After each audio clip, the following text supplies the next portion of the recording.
I came home to our house in Greenwich, Connecticut for my high school graduation to find my bags packed on the front porch. Not in suitcases. In garbage bags. Black trash bags sitting next to the door, like I was something being thrown away. My mother stood in the doorway with her arms crossed. "You're 18 now. Time to go." I stared at her, still wearing my cap and gown. "What?" "Your sister needs your room. She's starting private art school in the fall and needs space for her studio. You're an adult now. You can figure it out." My father appeared behind her, wallet already out. He handed me $200. "This should get you started. Good luck." My sister Whitney watched from her bedroom window upstairs. Didn't even come down to say goodbye. They chose her future over mine without blinking. Threw me out the day I graduated, so she could have a bigger room for hobbies they paid for while I worked 2 jobs to afford community college. I took the money, took the trash bags, and left. What they didn't know was what I'd build in the next 5 years while they poured everything into Whitney's dreams. What they really didn't know was that in exactly 5 years, everything they sacrificed me for would fall apart, and I'd be the only one who could save them. But saving them wasn't something I planned to do. Before I tell you what happened, drop a comment and let me know where you're watching from. Because I need to know I'm not the only one who got thrown away by their own family. My name is Natalie Brennan, and I'm 23 years old. When I was growing up in Greenwich, Connecticut, my family had one priority: Whitney's artistic genius. Whitney is 2 years younger than me. From the time she could hold a crayon, my parents called her gifted. They enrolled her in private art classes at 6, got her private tutors at 8, sent her to exclusive summer art programs at 10. Everything revolved around nurturing her talent. I was the practical one, the responsible one, the one who got good grades without drama, worked part-time jobs without complaining, and never asked for anything because I learned early that asking meant hearing about how much Whitney's lessons cost. "We're investing in Whitney's future," my mother would say when I asked why she got a new easel while I wore shoes with holes. "She has real talent. That's rare. We have to support it." My father was worse. He worked in finance, made good money, but acted like every dollar spent on me was a dollar stolen from Whitney's dreams. "You're capable of figuring things out yourself," he'd say. "Whitney needs us. You don't." So I figured things out. Got a job at 15 bussing tables. Another job at 16 working retail. Saved every penny for college because I knew they wouldn't help me the way they'd help her. When Whitney got accepted to the Rhode Island School of Design, they threw a party. Invited 50 people. Celebrated like she'd won a Nobel Prize. Her tuition was $60,000 a year. They didn't blink. Just wrote the check. When I got accepted to Southern Connecticut State University, they said congratulations and asked if I'd applied for financial aid. My tuition was $12,000 a year. I got loans for all of it. But the worst part wasn't the money. It was the space. Our house in Greenwich had 4 bedrooms. Master for my parents. 1 for Whitney. 1 for me. 1 guest room that sat empty except when relatives visited twice a year. The spring of my senior year, Whitney decided she needed a home studio. Somewhere to work on her art between semesters. The guest room wasn't big enough. She wanted my room. Corner room, better light, more space. My parents sat me down in March. "When you turn 18, you'll need to find your own place. Whitney needs your room for her studio. You'll be an adult. It's time to be independent. I'm still in high school. You graduate in June. You'll be 18 by then. That's adult enough. Where am I supposed to go?" That's part of being an adult. Figuring it out. They kicked me out the day I graduated. Didn't even wait for me to find an apartment.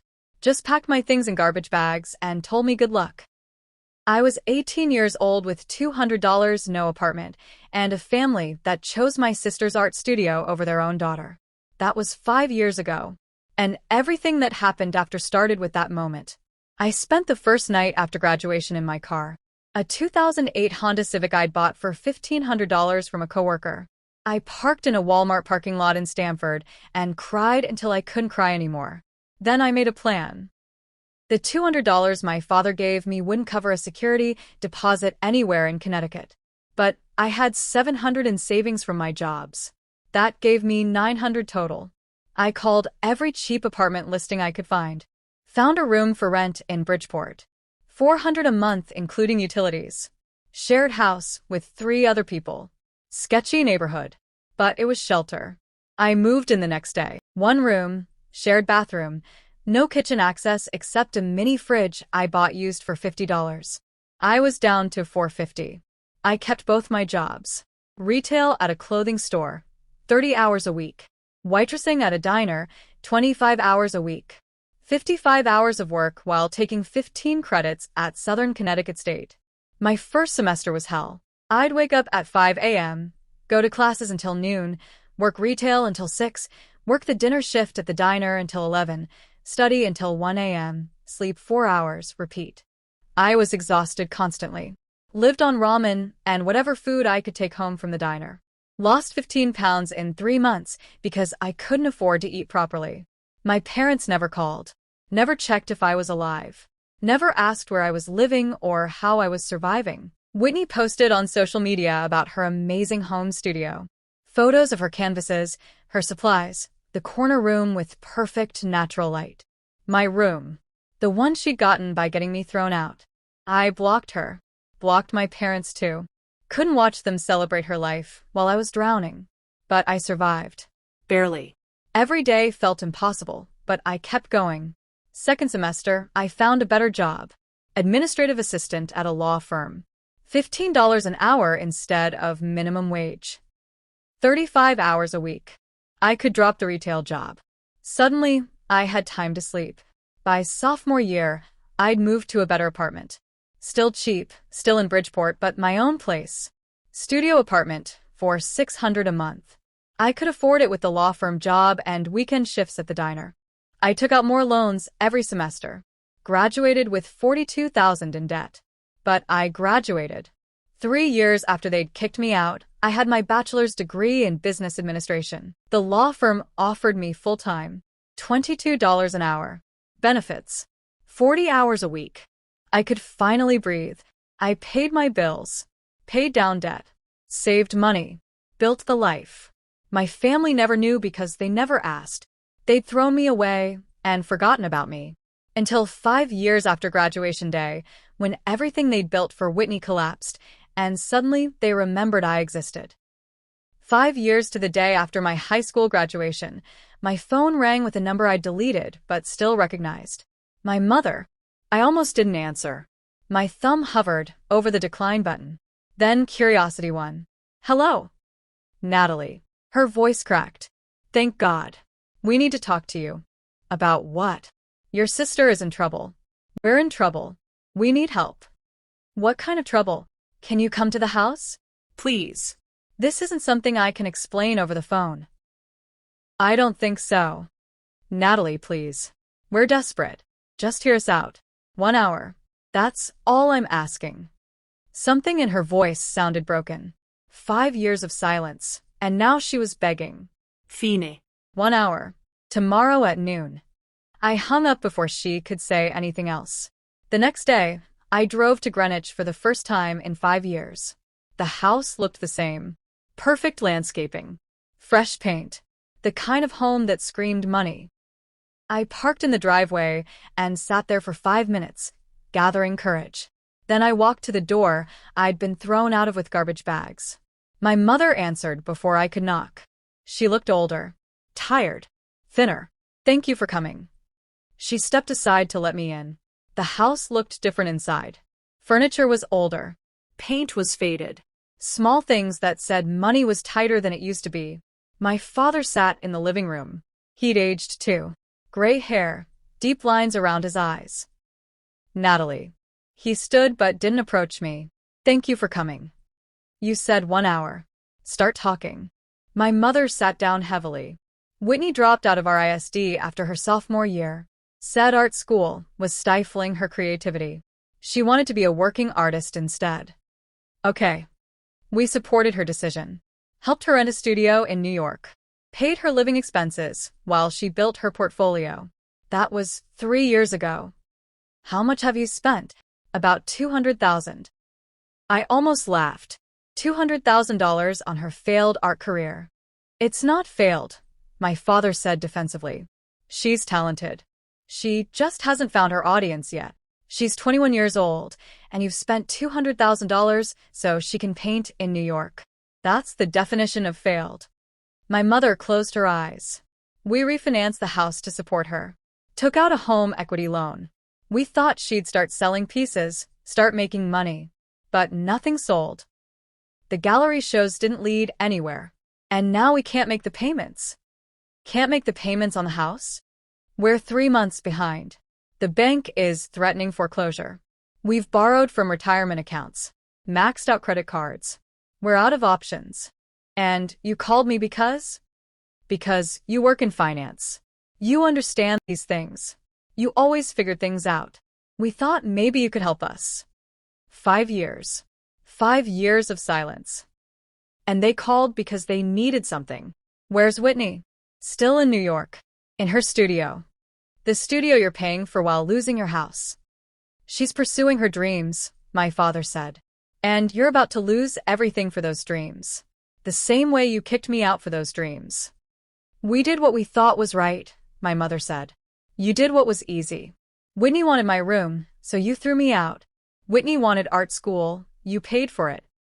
Whitney wanted to be an artist, you refinanced your house. And now you want me to save you from the consequences. Neither of them answered. How much do you need to save the house? My father looked at the floor. $60,000 to catch up on payments and penalties. Another $40,000 for the equity loan. $100,000 total.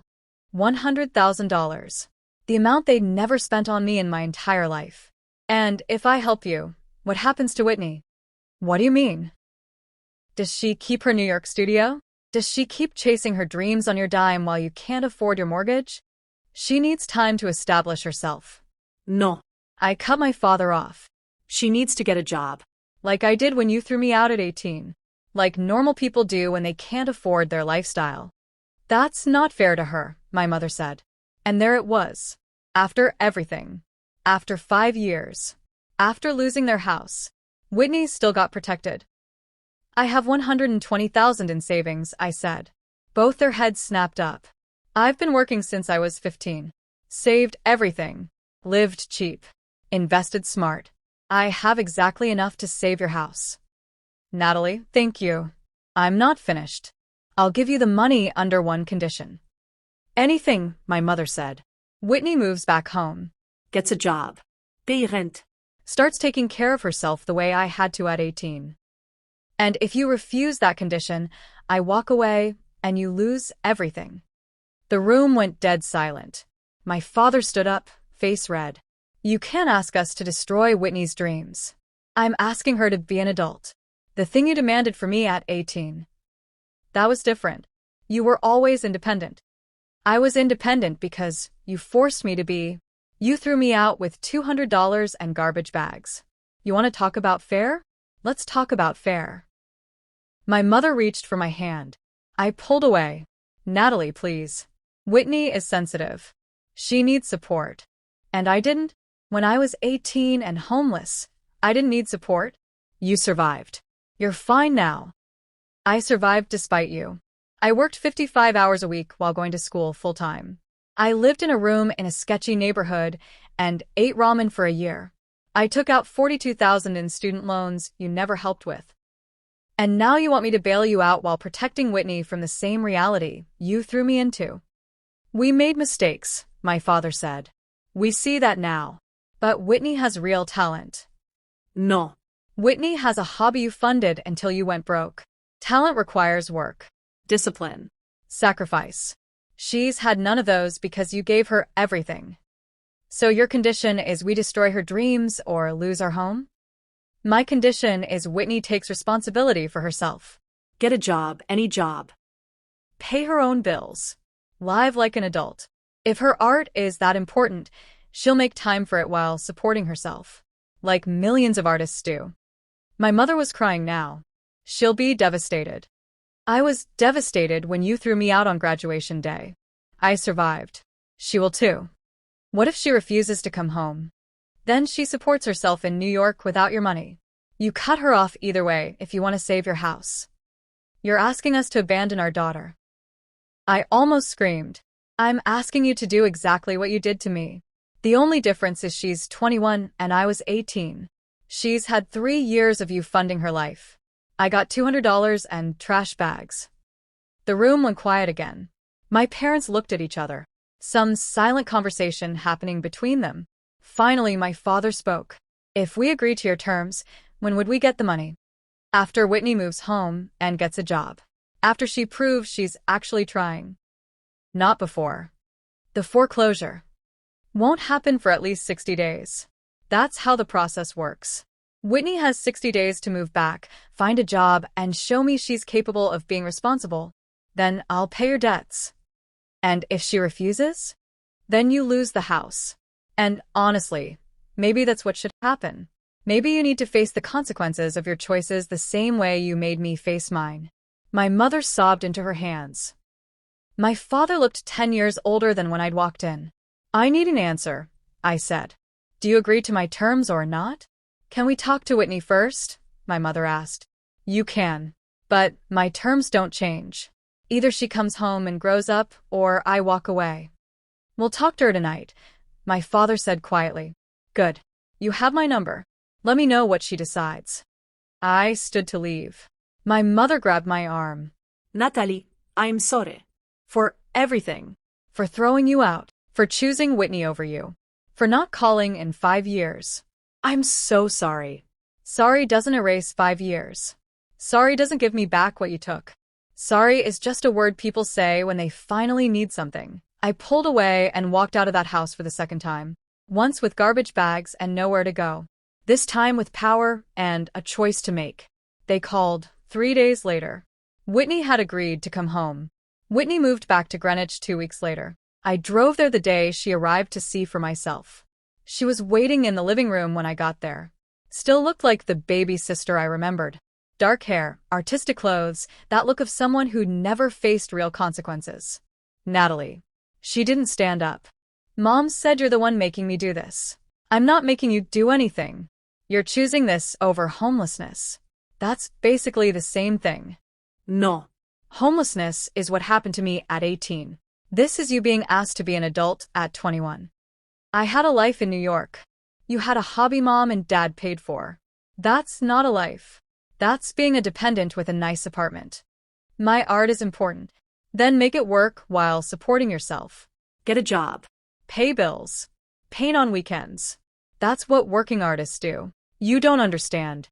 You've never created anything. You just push papers at a law firm. I smiled. I created a life. From nothing. With no help. No safety net. No parents funding my dreams. I created stability, savings, and independence. What have you created besides debt for mom and dad? She looked away. Did you get a job? I asked. I have an interview tomorrow. Retail.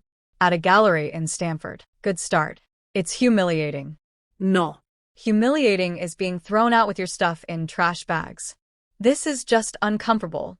There's a difference. My mother entered the room. Natalie, thank you for coming. Whitney wanted to talk to you. I don't want to talk to her, Whitney said. Mom made me sit here. Whitney, my mother warned. It's fine, I said. She doesn't have to talk to me. She just has to get a job and pay rent. Once she does that for 30 days, I'll pay your debts and we can all go back to not speaking. 30 days. Whitney's voice rose. You're making me prove myself for 30 days? I proved myself for 5 years. You can handle 30 days. This is insane. You're punishing me because you're bitter. I'm holding you to the same standard mom and dad held me to. Adult at 18 means supporting yourself. You're 21. You got 3 extra years of support I never had. Now it's time to grow up. I hate you. You don't know me well enough to hate me. We haven't spoken in 5 years because you didn't care enough to reach out when I was homeless. You only care now because my money is the only thing standing between you and consequences. Whitney stood up and stormed out of the room. I heard her door slam upstairs. My old room. The one they'd given her. My mother sat down heavily. She'll come around. She's just upset. I don't care if she comes around. I care if she gets a job. She will. She promised. Good. Once she's worked for 30 days and paid you rent, I'll transfer the money. Not before. What if she quits? Then you lose the house and learn an expensive lesson about enabling. You've become hard, Natalie. No. I became what you forced me to become. Strong enough to survive without you. That's what happens when you throw someone away. They either break or they build themselves into something you can't hurt anymore. I built. Now you need what I built. That's not me being hard. That's just consequences. Whitney got the job at the gallery. Started the following week. 40 hours, $15 an hour. Basic retail work. Greeting customers, processing sales, maintaining displays. My mother called me every few days with updates. Whitney hated it. Complained constantly. But she was showing up. After 2 weeks, my mother called with different news. Whitney's manager says she's good with customers. Natural at talking about art. They might move her to commissions. That's good. She's still painting at night. In her room. Your old room. She's actually working harder than when we were paying for everything. Turns out responsibility builds character. Who knew? You were right, Natalie. We enabled her. Made her weak. I see that now. I wasn't right. I was just held to a different standard. One that made me strong because I had no choice. WH. Whitney has that choice now. 3 weeks in, Whitney herself called me. First time we'd spoken directly, since that day, in the living room. The gallery wants to show my work. What? My manager saw my paintings. She asked if I'd be interested in a small showing. Local artist spotlight. Next month. That's great. Yeah. It is. And it's happening because I'm actually talking to people about art every day. Learning what they respond to. What they buy. I was so isolated in New York, just painting what I wanted. But working here, I'm seeing what actually sells. So, you're learning business. I guess I am. I hate that you're right about this. But you kind of are. I'm not trying to be right. I'm just trying to get you to see what I had to see at 18. That dreams are great, but survival comes first. I blamed you for ruining my life. I know. But you didn't ruin anything. Mom and Dad did by making everything easy. I never had to try because they always caught me. You never had someone to catch you. No. I didn't. I'm sorry. For not reaching out when they kicked you out. For taking your room. For acting like you didn't matter. I was 15 and selfish. But I'm 21 now. Old enough to know I was wrong. Something loosened in my chest. Not forgiveness exactly. But acknowledgement. 30 days is up next week, I said. You've kept your job. You've paid rent. I'll transfer the money to Mom and Dad. Thank you. Don't thank me. Just keep going. Keep working. Keep painting. Build something real. After hanging up, I sat in my apartment in Stamford, the same city where I'd spent that first night homeless in my car. 5 years later, everything was different. I'd built a life. Saved money. Created stability. And somehow, by forcing Whitney to do the same, I'd maybe saved her from the weakness my parents had created. The next morning, I transferred $100,000 to my parents' account. Watched my savings drop by nearly everything I'd built. It hurt, but it was the right thing to do. Not for them. For me. To prove I was bigger than their mistakes. Stronger than their favoritism. Better than the resentment I could have held forever. My parents paid off their mortgage arrears and the equity loan the same day. House saved. Crisis ended. They called to thank me. We don't know how to thank you, my mother said. You saved us. I didn't save you. I gave you the consequences of 5 years of my work. What you do with that second chance is up to you. We want to pay you back. With interest. We'll set up a payment plan. No. Natalie, we can't just take that money. You already did. And I don't want payments. I want you to learn something from this. I want you to understand what it cost me to save you. And I want you to remember that the daughter you threw away was the only one who could. We remember. Every day.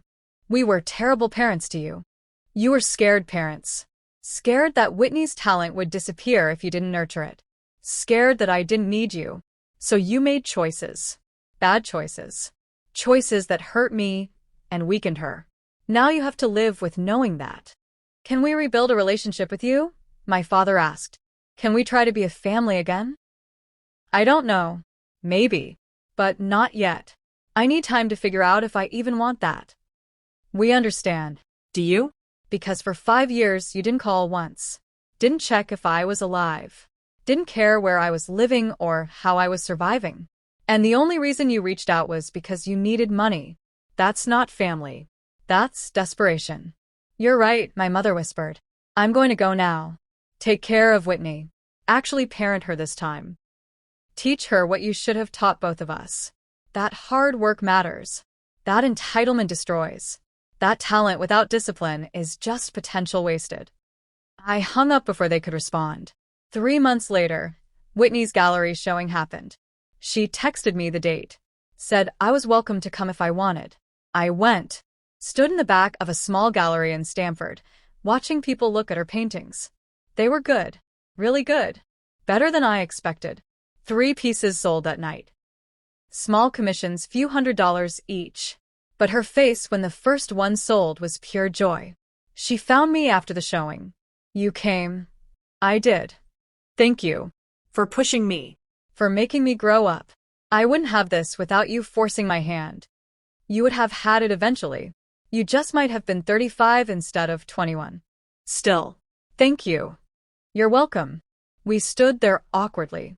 Sisters who barely knew each other.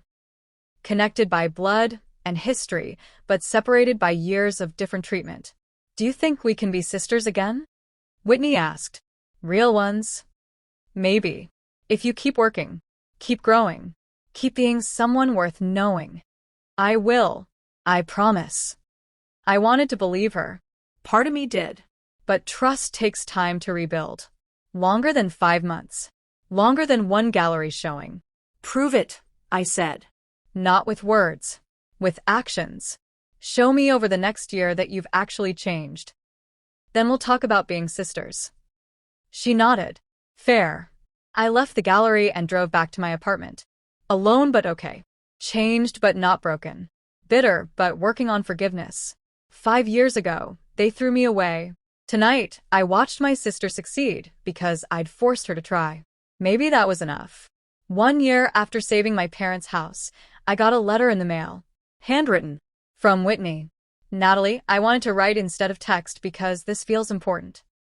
It's been a year since you gave Mom and Dad the money. A year since you forced me to grow up. I wanted you to know what's happened. I'm still working at the gallery. Got promoted to assistant manager 6 months ago. I make enough to cover my expenses and save a little. Not a lot, but something. I'm still painting. But now I paint with purpose. I know what people respond to because I talk to them every day. I've sold 23 pieces this year. Made about $12,000 from my art. Not enough to live on, but enough to know it's real. I'm taking business classes at night. Learning about marketing, pricing, gallery relationships. The stuff you already knew that I was too proud to learn. Mom and Dad are different too. They ask about my work instead of just praising it. They push me to save money. To plan. To think long-term.